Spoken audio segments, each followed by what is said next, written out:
واللي فتحت له بيتي وخلني يا نهار اسود ايه ده؟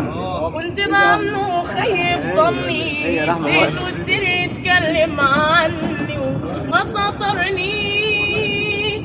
واللي اديته انا كل سنيني سرق الكحل يا ناس من عيني كان بيدور ليه يعميني وما رحمنيش ناس من دمي وفصلوا كسوة لونها كان اسود كلها اسود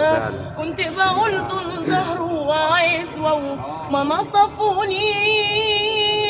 واللي عملت باصلي معاهم عضوا ايدي اللي كانت شايلاهم وما شفتش غير بزازهم ما فرحونيش